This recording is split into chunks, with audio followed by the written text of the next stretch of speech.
പല ക്ഷേത്രങ്ങളിലും ഉപപ്രതിഷ്ഠയായി യക്ഷിയമ്മയെ പ്രതിഷ്ഠിച്ചു കാണുന്നു. ആരാണ് യക്ഷിയമ്മ? മാതൃദേവങ്ങളെ ആരാധിച്ചിരുന്ന കാലം മുതൽ ആരാധിക്കപ്പെട്ടിരുന്ന ഒരു ദേവതയാണിത്. യക്ഷന്മാർ എന്ന വിഭാഗത്തിലെ സ്ത്രീകളാണ് യക്ഷികൾ. മറ്റു ദേവതകളിൽ നിന്നും ഭിന്നമായി രജസ്, തമസ് എന്നീ ഗുണങ്ങൾ കൂടി ഇവരിൽ അടങ്ങിയിരിക്കുന്നതിനാൽ ഇവരെ ഉഗ്ര സ്വഭാവമുള്ളവരായി കണക്കാക്കപ്പെടുന്നു. ഇന്നത്തെ ദീപാരാധന കാഴ്ചയ്ക്കായി ക്ഷേത്രാങ്കണത്തിലേക്ക് പോകാം.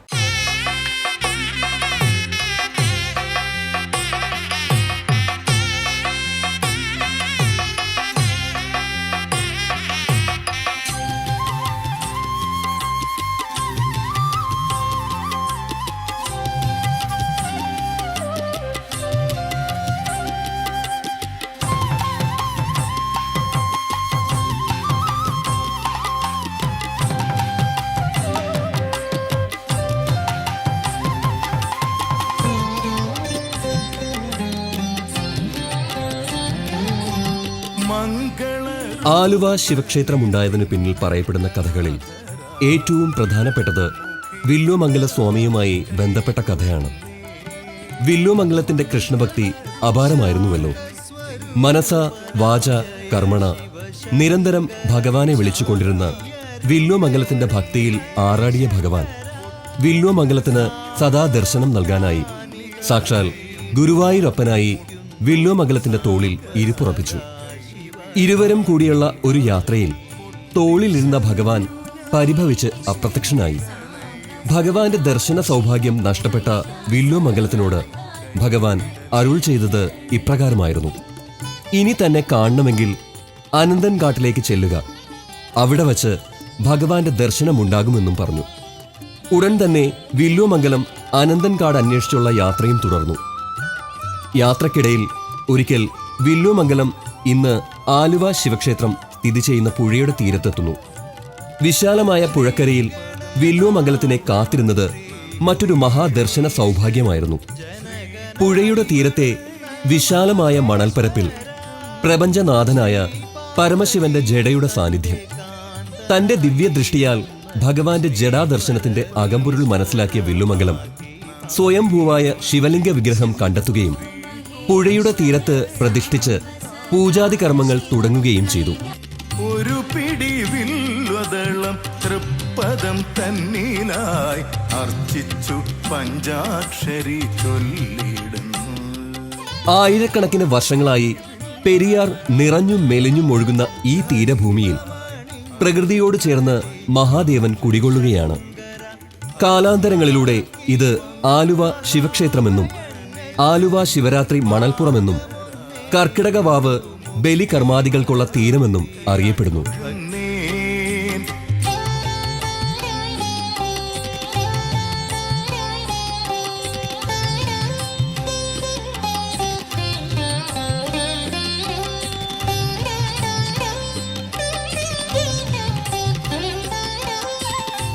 ക്ഷേത്ര സമുച്ചയങ്ങളൊന്നുമില്ലാതെ ജടാധാരിയും ശിരസിൽ ഗംഗയും വഹിച്ച് കഴുത്തിൽ സർപ്പത്തെ ചുറ്റിയും സൃഷ്ടിസ്ഥിതി സംഹാരനാഥനായ ഭഗവാന്റെ നിറസാന്നിധ്യം ഭാരതം മുഴുവൻ അറിയപ്പെടുന്ന ഒരു ക്ഷേത്രമായി ഈ തീരഭൂമിയെ മാറ്റിയിരിക്കുന്നു.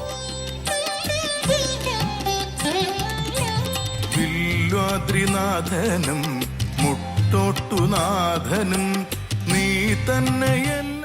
ഉറ്റവരുടെയും ഉടയവരുടെയും ബലികർമാദികൾക്ക് പേരുകേട്ട ഈ തീരത്തിന് രാമായണ കാലത്തെ മറ്റൊരു കഥയുമായും ബന്ധമുണ്ട്. അടിയന്റെ ജീവപ്രകാശമല്ലേ വരാഭയമുദ്രയെ. രാവണൻ സീതയെയും അപഹരിച്ച് യാത്ര തുടരുമ്പോൾ രാവണന് മാർഗതടസ്സമായി നിൽക്കുന്ന ജടായു ഒടുവിൽ രാവണന്റെ പ്രഹരമേറ്റ് വീഴുന്ന ജടായുവിന്റെ തലഭാഗം വീണത് ആലുവയിലും ഉടൽഭാഗം വീണ നടുങ്ങല്ലൂർ ഇന്ന് കടുങ്ങല്ലൂർ ആവുകയും വാലുഭാഗം വീണ സ്ഥലം തിരുവാലൂരാവുകയും ചെയ്തു. ജടായുവിന്റെ പതനത്തിന് പ്രതീകമായി കടുങ്ങല്ലൂർ നരസിംഹക്ഷേത്രവും തിരുവാലൂർ ശിവക്ഷേത്രവും ആലുവ ശിവക്ഷേത്രത്തിന്റെ ചരിത്രവുമായി ബന്ധപ്പെട്ട് കിടക്കുന്നു.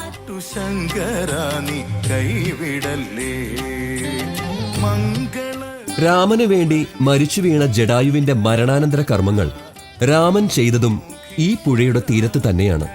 അതുകൊണ്ടാവാം മരണാനന്തര കർമ്മങ്ങൾക്കും ബലികർമാദികൾക്കും മറ്റും കാലം മനുഷ്യരെയും ആത്മാക്കളെയും ഈ പുഴയുടെ തീരത്തേക്ക് തന്നെ എത്തിക്കുന്നത്.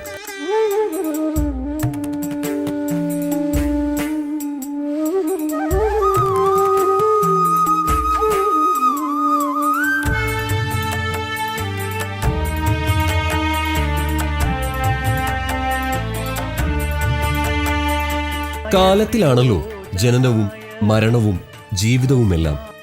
യുഗാന്തരങ്ങളുടെ പരിണാമങ്ങൾക്ക് വിധേയമാകുന്ന ഭൂമിയിൽ ജന്മജന്മാന്തരങ്ങളുടെ തുടർച്ചയ്ക്കും ഒടുക്കത്തിലുമൊക്കെ മൺമറഞ്ഞും ഉയർത്തെഴുന്നേറ്റും ഈ ക്ഷേത്രം ഇന്നും നിലനിൽക്കുന്നു.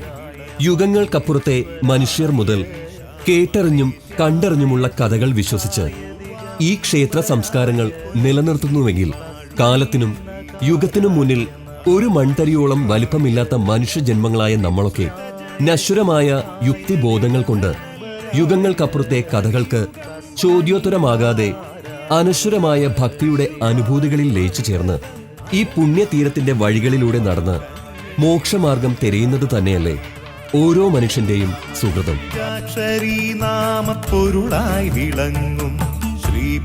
മൂന്ന് ലോകങ്ങളിലും നിറഞ്ഞു നിൽക്കുന്നതാണല്ലോ ഭഗവാന്റെ ശരീരം.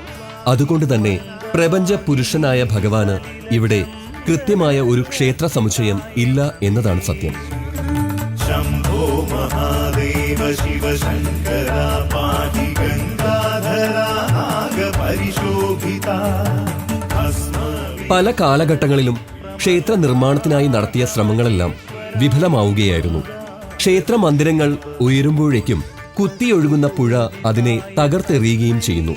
പ്രളയത്തിൽ തകിടം മറിയുന്ന ക്ഷേത്ര നിർമ്മാണത്തിന്റെ പുനർചിന്തകൾ ഒടുവിൽ നിർത്തിവെക്കുകയായിരുന്നു.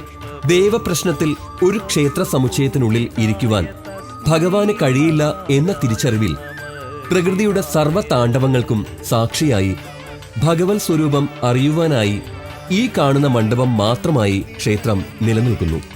തന്റെ ജടകൾ ഈ തീരം മുഴുവൻ വിരിച്ചിട്ട് പുഴയിലും കരയിലുമായി നിറഞ്ഞമർന്നു കിടക്കുന്ന ഭഗവാന്റെ ചൈതന്യത്തെ എങ്ങനെയാണ് ഒരു ക്ഷേത്ര സമുച്ചയത്തിനുള്ളിൽ ഒതുക്കുവാൻ കഴിയുക? പരമേശ്വരാ നിൻ തിരുമാറിൽ മാല്യങ്ങൾ മണിനാഗമല്ലേ തൃക്കൈയിൽ കുടിതാള. ശിവനെ തന്നെ സദാസമയവും നോക്കിക്കൊണ്ട് ശ്രീകോവിലിന് മുമ്പിലുള്ള മണ്ഡപത്തിൽ നന്ദിദേവൻ ഇരിപ്പുണ്ട്. ശിവാഗമങ്ങൾ മറ്റുള്ളവരിലേക്ക് അരുൾ ചെയ്യുന്നത് നന്ദിദേവനാണല്ലോ.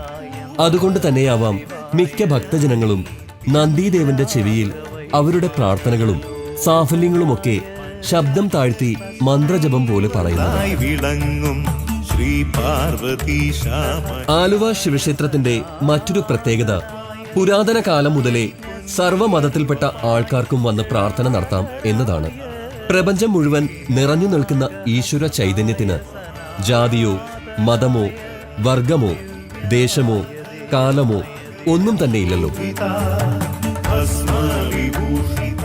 അതുകൊണ്ട് തന്നെ ആലുവ ക്ഷേത്രവും ഈ പ്രകൃതിയുമൊക്കെ ആത്മസാക്ഷാത്കാരത്തിലേക്ക് മനുഷ്യനെ നയിക്കുവാനുള്ള യഥാർത്ഥ ഈശ്വര സങ്കല്പങ്ങളായി തന്നെ നിലകൊള്ളുന്നു.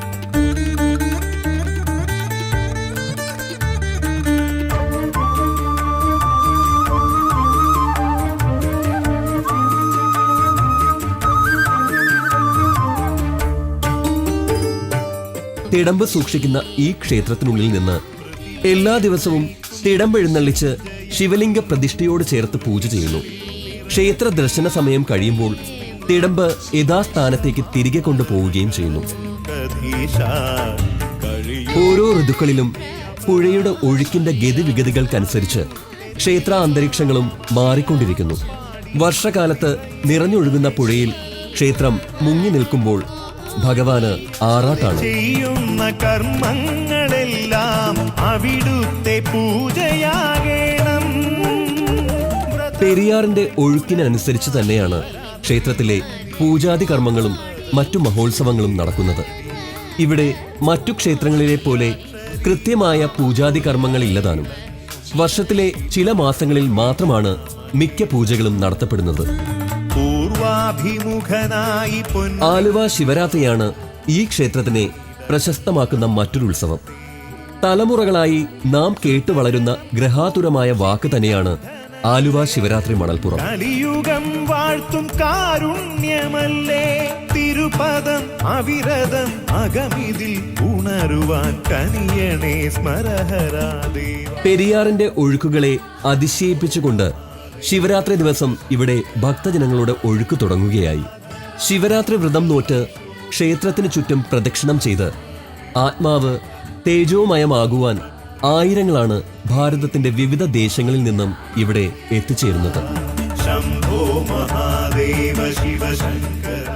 മംഗളവാദ്യങ്ങളും ദീപാലങ്കാരങ്ങൾ കൊണ്ടും ഗാനാർച്ചനകൾ കൊണ്ടും ധ്യാനം കൊണ്ടും ഉറക്കമിളച്ച് വ്രതം നോക്കുന്ന കർമ്മനിരതരായ ഭക്തജനങ്ങൾക്ക് സർവ്വപാപങ്ങളിൽ നിന്നും മോചിതരാകുവാൻ വേണ്ടി ഭഗവാന്റെ ചൈതന്യം മുഴുവൻ ഈ മണൽപ്പുറത്ത് നിറഞ്ഞു നിൽക്കുന്നു.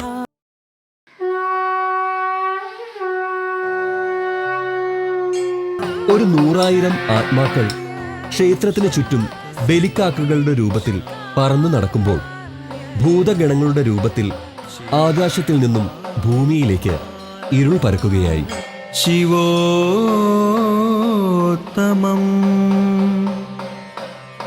ശിവമാർഗ പ്രണേതാരം. ഇനി ഈ രാത്രിയിൽ ആലുവ ക്ഷേത്രത്തിന്റെ തീരങ്ങളിൽ ജഡനിവർത്തി ഭഗവാന്റെ മഹാരൂപം നിറയുമ്പോൾ മാനുഷേന്ദ്രിയങ്ങൾക്ക് അറിയാൻ കഴിയാത്ത മായാവിലാസങ്ങളിൽ ക്ഷേത്രവും പരിസരവും എത്തിച്ചേരുന്നുണ്ടാവാം.